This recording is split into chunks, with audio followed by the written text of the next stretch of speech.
The idea to make another Halloween occurred to me after the first receipts rolled in. I thought to myself that I wanted to make another movie with John Carpenter, and it seemed like the logical thing to do. It really wasn't something that I had worked out in my head, but the seeds for it came pretty quick after the initial success. When the concept of Halloween 2 came along, nobody that I recall on the team was all that excited about the idea. We felt like we'd really done it with Halloween. That was an original, and we left it all out there on the court, so to speak. I talked to John Carpenter about it, but he had another idea. He wanted to do another picture as his follow-up. I guess he felt that Halloween 1 was a fluke, or if not that, I think he felt that he didn't want to repeat himself, and I respected him for that. He wanted to do a picture called The Fog, and I said, sure, let's do Fog. We'll do Fog first, then we'll talk about Halloween 2. And we agreed to do that. You've got to remember this was an era where sequel was still a concept. It wasn't an everyday thing. I had to be in Cannes for the film festival, so I left for Cannes. And during the plane ride, I happened to be sitting next to Bob Ramey, who was an old friend of mine from Paramount days. Bob was now head of a company called Avco Embassy, and they kind of made low-budget pictures, but a bit cut above. They spent a little bit more money in. They wanted to know more about John Carpenter. And I said, yeah, we're going to do another movie with John Carpenter. We're going to do 2 more movies with him. We're going to do The Fog, and then we're going to do Halloween 2. Not long after, Bob Ramey at Embassy announced that he was going to do The Fog with John Carpenter. I was pretty upset. I was livid. I called Carpenter, and I got nowhere with him. And I did the only thing I could at that point. I sued them both. To settle the case, we agreed to let Carpenter do The Fog with Embassy, and we got the commitment for Halloween 2. Deborah Hill and John, as they did in Halloween 1, were the total creative forces behind Halloween 2.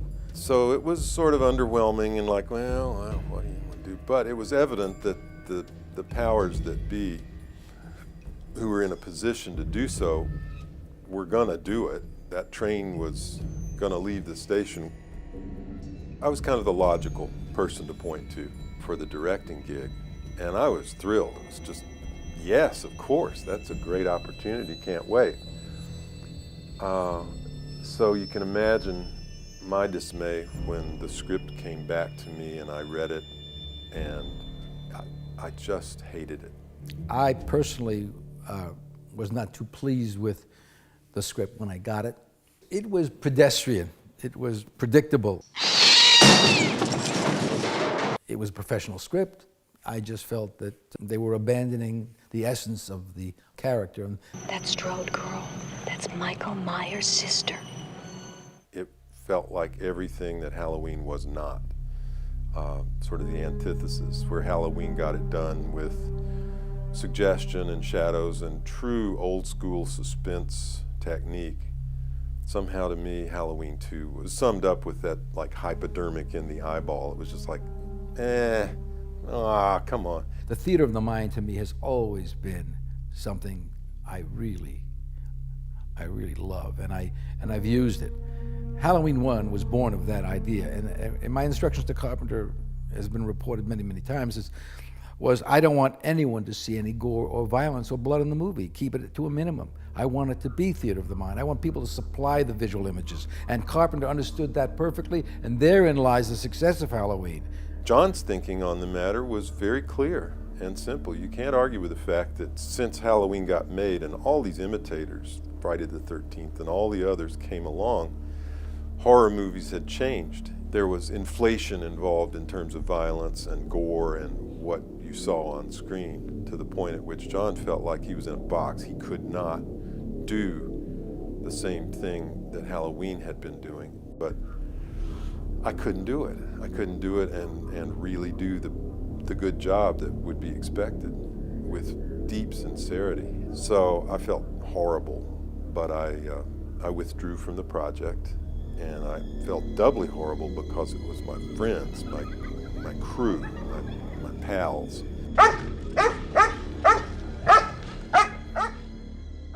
I came out of the AFI with a short film, and it looked like everything was going to break. And then I ended up having the same agent as John Carpenter. And part of the big selling point for me that this agent gave me was, look, I represent John. His career's taken off because of Halloween, and a lot of people are offering him movies, and he's not going to be able to do everything that is offered, and I'm going to do the classic bait and switch. I'm going to say, well, John's not available, but I have this young director. Well, little did we know that 3 or 4 months later, he called me up one day and he said, hey, what about Halloween 2?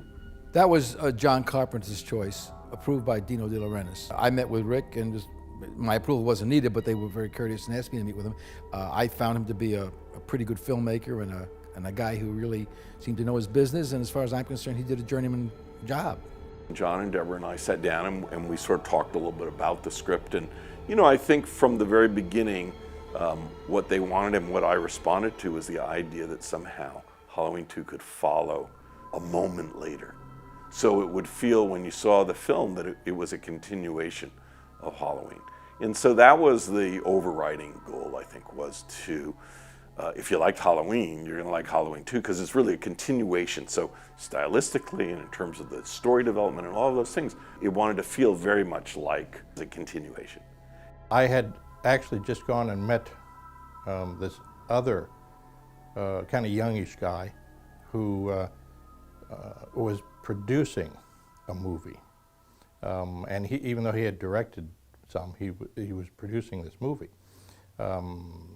His name was Steven Spielberg. It was Poltergeist. So when I called my agent to say I'd met with this Steven Spielberg guy, David, my agent, said, oh, well, okay. There's a conflict. There's Halloween 2. And I said, what's that? I hadn't heard about it. He said, oh, yeah. They want to make a sequel. I felt a certain, kind of obligation because, John and Deborah had given me such a great opportunity. So I decided that that integrity was the better part of valor, and so I agreed to do Halloween 2.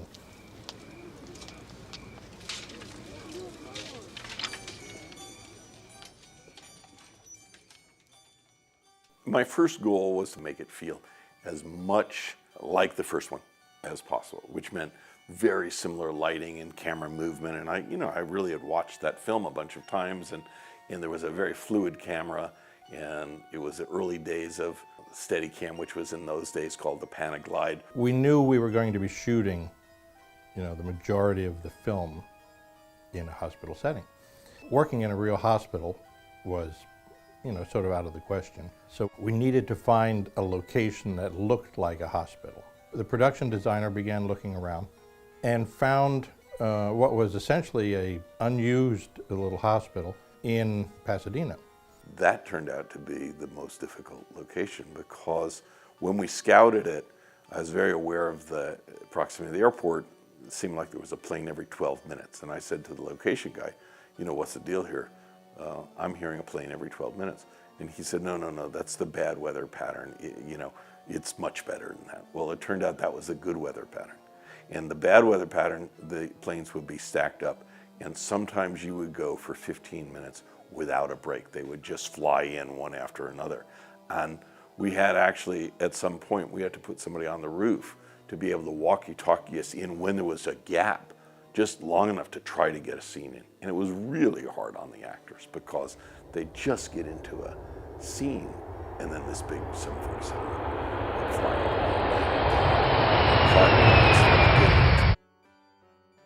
Rick didn't want a brightly lit hospital hallway because there's nothing scary about that.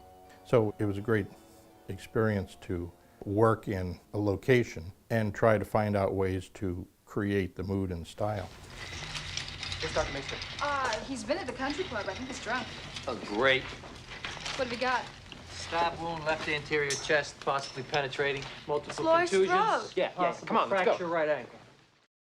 When I got hired to do Halloween 2, I was studying acting. Not to be an actor, but because it was the area I didn't really know a lot about. In my class, you know, it was a very interesting class. Tom Selleck was in it before anyone knew who he was, and Ted Danson and Michelle Pfeiffer. For me, directing my first film, I wanted to feel as much within my comfort zone, and one of the ways to do that was to work with people I knew. So when you look at this cast, there are a lot of people that I worked with. The opportunity came in that classroom because Leo, who was one of the actors, Gloria, Nancy, we were all in this class. And Rick just, you know, took us on and said, let's do a film together. So it's, you know, it's being in the right place. It's really working the craft as much as you can. Now, you have to remember in those days that this type of movie was just kind of new, and it didn't have a lot of cachet at the time. So it was sort of like, oh, a B movie. My agent said you might not want to do it if you get it. Sorry. We worked pretty long hours. I mean, that movie was shot like a real movie. There was none of this, like, okay, 2 takes, we're moving on, 2 takes, we're moving on. There was just really the desire to make something together, to work as a team. We were all just really grateful to be on this set and to be doing this film because we all had seen the first one. Why me? I mean, why me?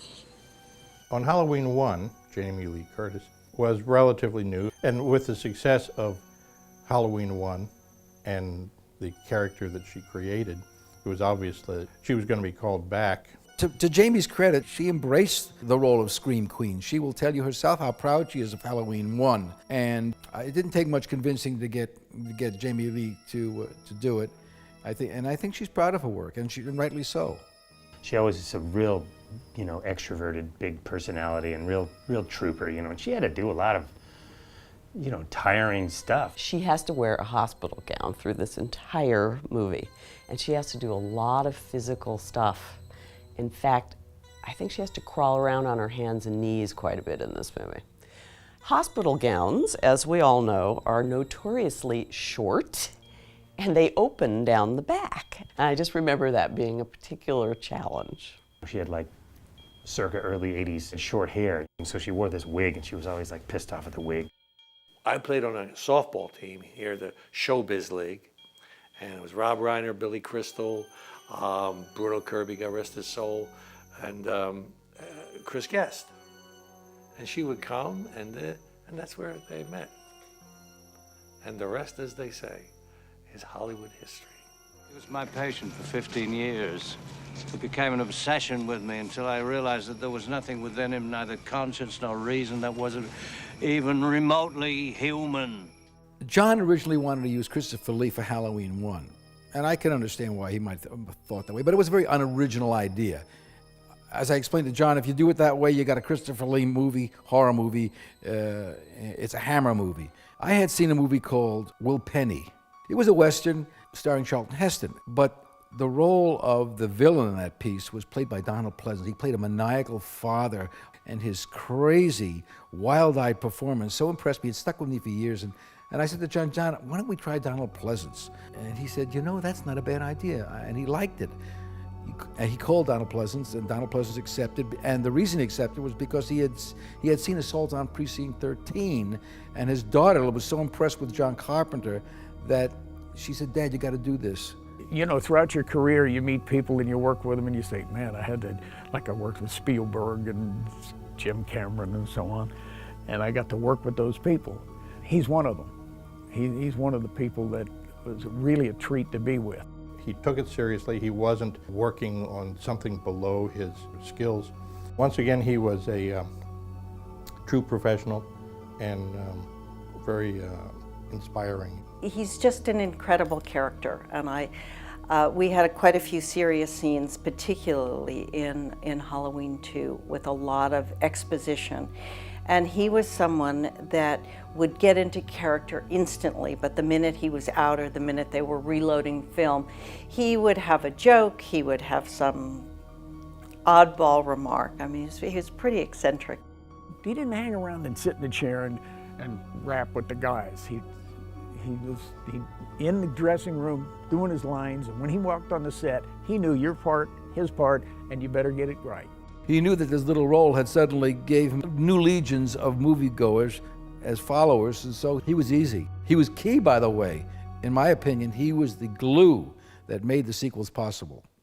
Marion Chambers with Dr. Loomis at the clinic. He's here. 10-4, unit calling, identify suspect. Michael Myers, just get your ass over here.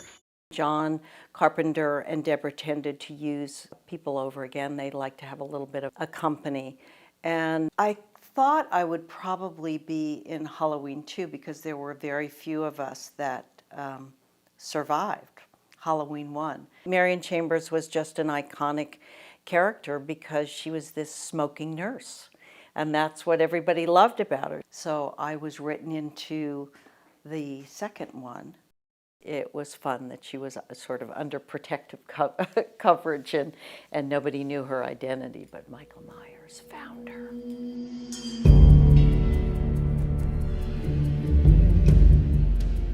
I met John Carpenter on Escape from New York. He and Deborah Hill, they produced that film. And again, I was doubling Kurt Russell, and that was the reason that I was pushed onto them. When Escape finished, John went on preparing something else. It might have been The Thing, I'm not sure. But Deborah went to do Halloween 2, and she called me up and said, would you like the job as stunt coordinator? We'd love to have you. So I said, yeah. She said, well, you got to come in and meet the director. Well, that was okay. I was used to that anyway. So I went in and talked to her, and she said, go down and meet Rick. He's down at the end of the hall, Rick Rosenthal. So I started down this hallway and stopped, and I looked in this office, and there was just a desk, a chair, and this mask laying on the desk. So then I got the thing, and I put it on, and I walked to Rick Rosenthal's doorway, and I just stood there and looked at him. And he said, who are you? I didn't answer. He said, who the hell are you? And I kind of chuckled. I took the mask off. I said, hi, I'm Dick Warlock. I'm here for the job of so-and-so. Well, come here and sit down. So I went over and sat down. We had our little meeting. I got up to leave, and I had the mask in my hand. I turned back to him, and I said, is there any reason I can't play this guy? He kind of looked me up and down. He said, if Deborah doesn't care, I don't care. So that's how I got the job. And we just hit it off, and there was something about the way he moved, that he glided as Michael Myers. Now, I hadn't seen the first Halloween when I got the job for the 2. Knew a little bit about the character because of what Deborah had said. So I thought, well, I better watch this. So I watched this, and I really, in all honesty, with all due respect to the guys that did it, and I understand there were 5 different people did it in the first movie. So with all due respect to Nick Castle, I couldn't put it together, what the character should be like. It seemed like when I put the mask on, I went,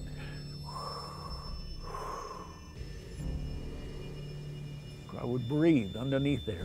I felt it. I really felt it when I put it on and did it. Rick let me just do what I wanted to do. He would tell me, you know, you're going from point A to point B, but he never told me how to do it. And I understand that I got knocked by Deborah on one of the anniversary editions for never getting the walk down. Well, she was on the set every day and never said a word to me about, I think you're walking too slow, or you should do this or that. And the same thing with Rick. Rick never said, hey, a little faster, a little more energy, a little this. So I thought, well, they like what I'm doing. The most inhibiting thing for me was being the stunt coordinator responsible for the actors and actresses and their safety, and how far was I going to go to please Rick as far as the violent aspect. Well, without Dick Warlock, it's nothing, because he's the man behind the death scene. And he would take care of you, you know, and I think that's what you learn to find in a stuntman, to look for in a stuntman. Because as an actor, he's your link to safety. I know that you don't know me very well, but I just want to let you know that I'm not going to let anything happen to you. It was my first feature film. And I was like loaded with energy. I was like, I thought every take you had to like blast it out 100%, and because that's what you do on stage. You get it all fired up. I used to run out of frame all the time. I'd be like, you'd be like, Lance, you want to be in the movie? You got to stay in frame, because I was sort of trained as a theater actor, and I was always darting around the stage, and so I thought it was the same deal. I sort of tried to apply everything I learned from theater acting and film, and it's like, no. Keep that guy in frame! Lance Guest. We all knew that he was the star of the film, and he was incredibly handsome, incredibly charming, and actually very talented. I liked the flirtation between him and Jamie. I just thought he added a really sweet element to the movie. I mean, I'm 20 years old. I'm surrounded by all these like really beautiful women. So, it was not lost on me. Look, Jimmy, rule number 1, never get involved with a patient. Nurses, that's another story. Bud was a guy that he was skating through life. I mean, he'd smoke his weed, he'd smoke, this and that. Ladies' man, or at least he fancied himself as one. He didn't do bad with Pamela Shoop, though. First things first, Deborah Hill, God rest her soul, she did not want me in that role no matter what. And her valid point in her mind was, this takes place in Middle America. Leo Rossi is an East Coast guy. His rhythms are East Coast. And it was like, oh man, I mean, I'm not going to get this. And Rick said, just be patient, be patient. And he never let up. He never let up. And in the end, he wore her down. And I got the role. We had a song that he wanted me to sing. And so the producer was there. He said, well, you can't have a song. You can't just pick a song. We'll have to pay the rights. And, they were conscious of the budget. And it was, well, she said, all right, pick one that's public domain. And it was Happy Birthday. No, that's not going to work. Happy Birthday. And then somebody said, Amazing Grace is public domain. They said, is it? Yeah. Well, he says, well, sing Amazing Grace like Bud would sing it. He said, you sure you want that? And he says, yeah. Amazing Grace, come sit on my face. Don't make me cry, I need your pie. I've been to signings, throughout the country, and they all want me. Go ahead, sing it, sing it, sing it. Leo Rossi, he's the greatest. And he has grown into the most hilarious gangstery guy you ever want to meet.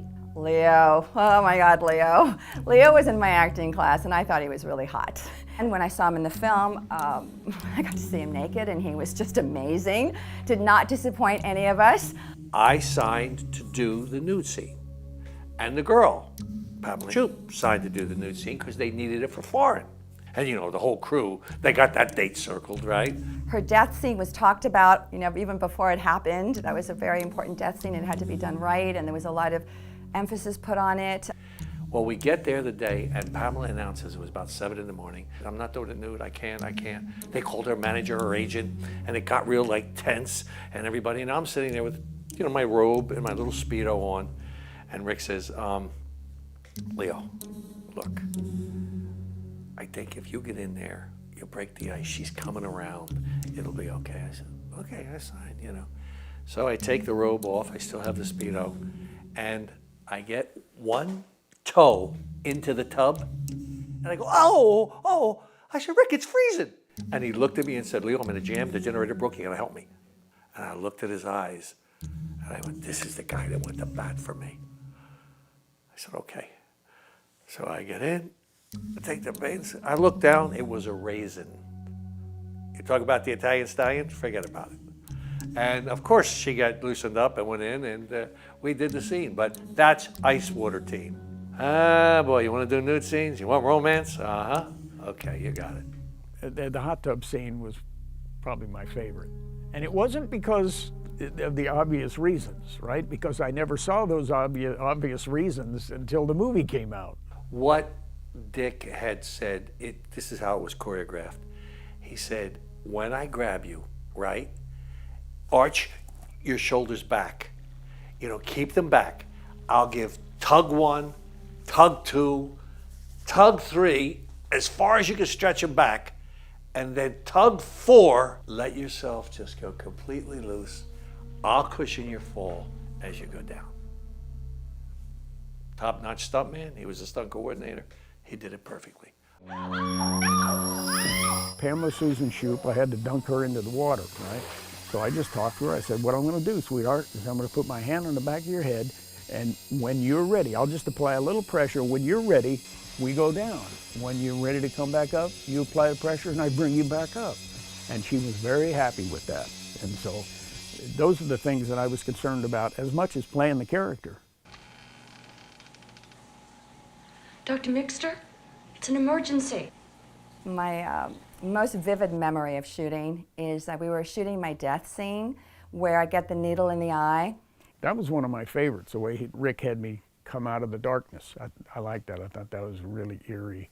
That was a little different from anything else that had been done in the first one. It had a moment of kind of, and you could feel the audience in that moment of tension and suspense sort of go for it. And I'm very much of a method actress. So I really, really wanted to just collapse, after the needle went in my eye. It was very important that I just collapse, be completely dead at that moment. So we began to shoot the scene, and I'm shooting the scene, and I get really into it, and he puts this needle in my eye, and I collapse, and I hit the corner of the desk, full on, because somebody accidentally had forgotten to move the desk. So my eye is cut wide open, I'm totally bleeding, and I'm yelling, "Use it, use it, use it." And poor Rick goes, "Cut, we can't use it." I'm fighting him to use it because it was real blood, it was real gore. And so they ended up taking me to emergency room, and I have 11 stitches or 9 stitches in my eye. The cafeteria scene was shot after my death scene, so I already was scarred and puffy. So we had to just shoot it at an angle with a bunch of makeup on one side of my face. One of the sequences I thought was a little different is when Gloria Gifford as a nurse is discovered on the operating table. The way they did that scene was funny because they first created a pool, an actual pool, which was about 8 foot by 8 foot, a bunch of 2 by 6, and they put some plastic down, and then they just poured all this red liquid, and it was basically a red swimming pool. It was like what they would have done if this was a biblical epic, and the sea runs with blood. But we realized there's, I don't know, 50 gallons worth of water, and nobody has 50 gallons of blood inside them, So at one point, I think it was Rick, it was like, wait a minute, this could not come out of a person's body. And so everybody's like, the guys have been, building it all day long, and they're like, they scrapped it, so we lost the whole day, and they just poured a bunch of blood on the floor, and they had a sort of a fake floor for me to hit. I spent a lot of time getting blood out of my hair. That was, My death scene, they had me in the Mary Poppins harness, the actual one with the wires. And it's painful because they press against you. Very bruised, very bruised. Then when we were done, Dick came up to me and he said, "I'm gonna bump your pay. You're getting stunt pay today." I thought, huh? I did invent one thing in Halloween 2, a joke. And I said to Rick, I'm gonna put her in white hospital clogs, and when she dies, her shoes hit the floor. And I was like, yes.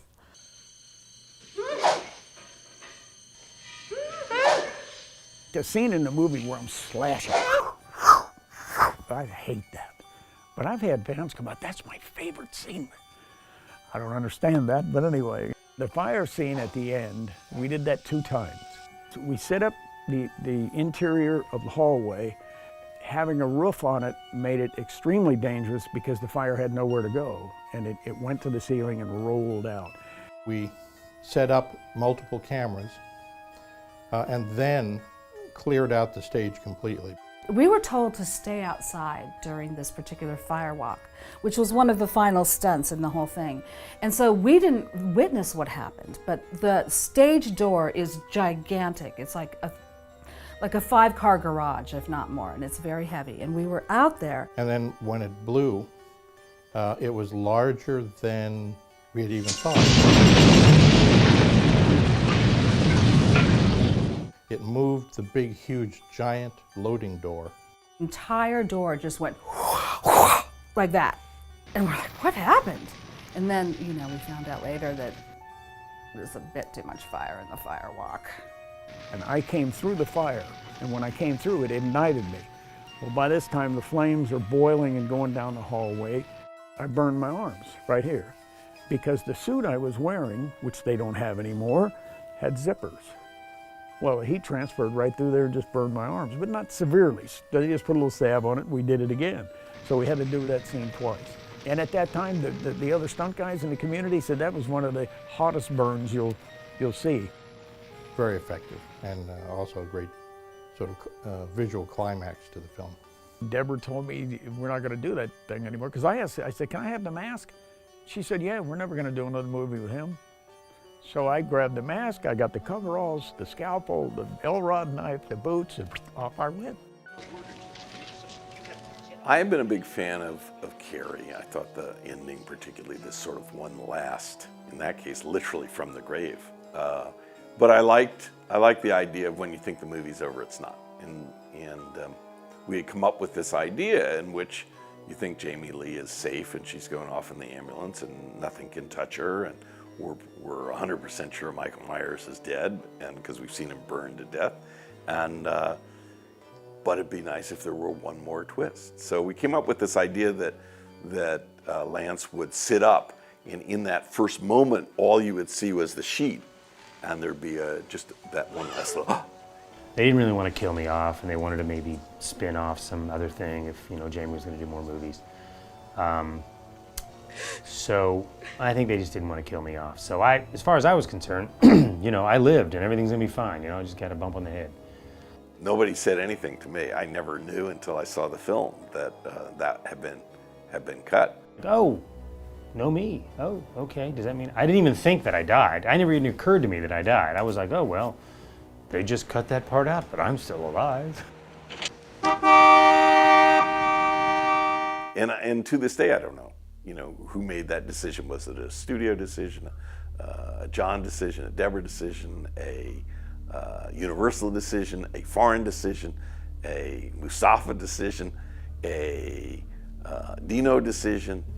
I think it was proper to sort of give her the last thing all by herself, and you know, make it about her. It's not about me. It's about her. So, I think it was proper. I think it was the right way to go. Well, Halloween 2 had a lot of cooks, a lot of chefs. I was hired to direct it, but we also had a director before me, John Carpenter, who had, you know, because this felt like a continuation, in many ways he had a very strong opinion. And then Mustafa was the producer of record, but Dino De Laurentiis was also the financier and also a producer. There were times where they wouldn't agree on things, and so sometimes I was like thrown out there, well, you show it to Dino, but don't forget there's certain things we really like that he isn't gonna like. And so I'll never forget when Dino saw it, early on there's a scene where a kid shows up outside the emergency room with his mom, and he's got a razor blade in the roof of his mouth, and Dino hated that. And I knew that John and Deborah really liked that. And Dino was like, you know, oh, that's terrible, we need to take that out. And I was like, well, okay, but you know, I think John and Deborah really like this. And so there's a little bit of that. Mark Goldblatt cut the majority of the picture. They called me to cut a TV version of Halloween 1, and I was in the next cutting room from where Mark and Rick Rosenthal were working. Deborah and John weren't happy with the director's cut, and they asked me if I would come in. They wanted fresh eyes on the picture.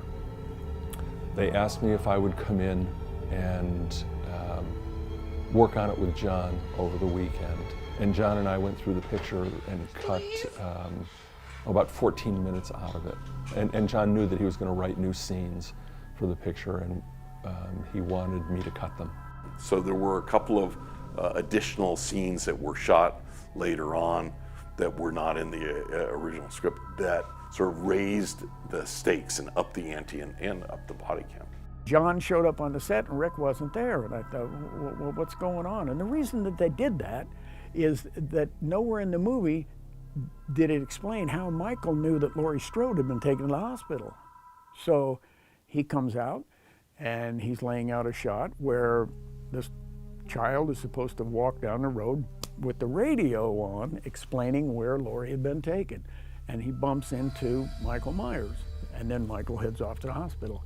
Then he shot, I think, the burning mask at the end, and there was another kill that I made, which never made sense to me, but I walk across the neighbor's yard right after the opening, and this gal's talking on a telephone, and I hide in her house and cut her throat. The style of the film evolved into a little bit more classically what's known today as a slasher movie.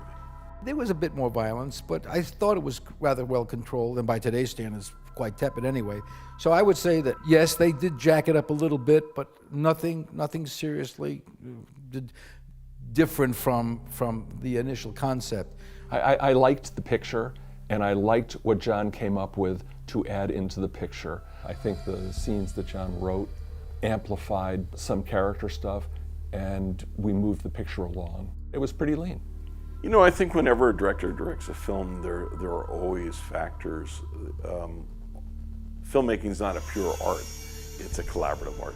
And you know, if you want to paint, you paint. If you want to sculpt, you sculpt. And those are single-person decision-making arts.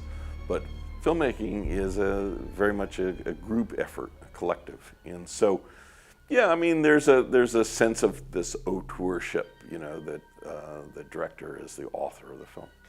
And I think that's true when it's a personal story and it's autobiographical and the director's written the script and all of that. But, you know, there are times also when you're hired and you're hired to do a certain kind of job.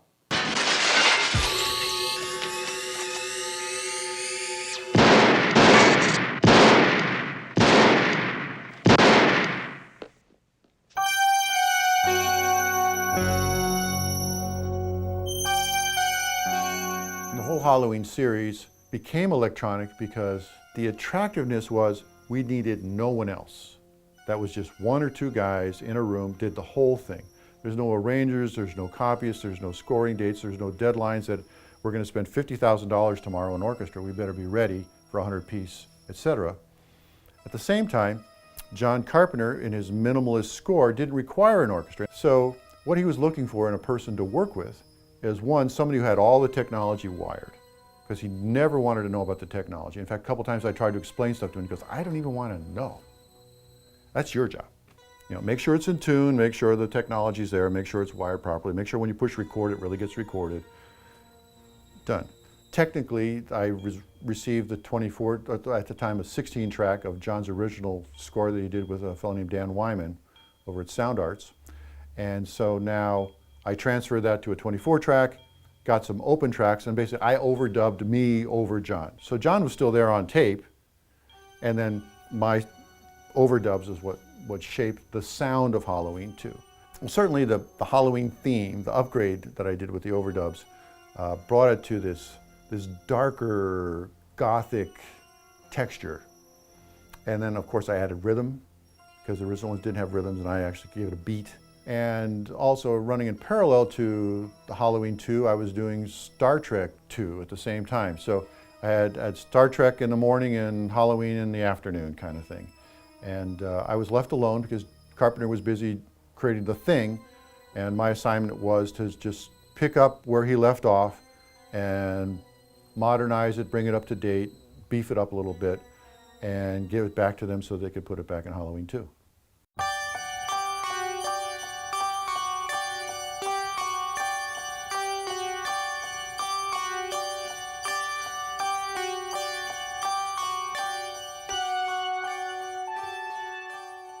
The first time we saw the film done was at Universal, and it was a screening. And I had my parents come up. It was my first movie. And really what I remember the most, this is terrible. I said, Daddy, did you like it? And he said, little stiff. As far as I'm concerned, the film was pretty much Pavlovian. They tried to they tried to get the same emotions in the formulaic way that Halloween 1 did. The difference is that Halloween 1 was original and it was innovative and creative, and Halloween 2 was, by its very nature, imitative and pedestrian. The connection between Halloween 1 and all the sequels, in my opinion, is invalid. I look at Halloween 2 and say it was a great extension of the first one. Although, of course, it did have its own sort of standalone suspense. To me, the sequel's always had a bad name, so I kind of expected it to be like not as good as the first one. But a lot of people really, you know, they think it's good enough, and it has the same kind of kick. Halloween 1 is the iconic one, but also it was close enough to the Halloween 1 to be a valid sequel. Halloween 2 plays beautifully, and there were just wonderful, iconic scenes in it. I thought it was sensational. I said, man, what are they doing a sequel for? It ain't gonna get better than that one. And I'm prejudiced, but I thought it was better. I thought it had more gooses. Ooh, whoa, you know, and all that. You know, I had mixed feelings because the only thing I felt, other than I thought that everyone did a really, really good job, is something inside of me felt like a certain responsibility to the 11 and 12-year-olds that were going to go see it.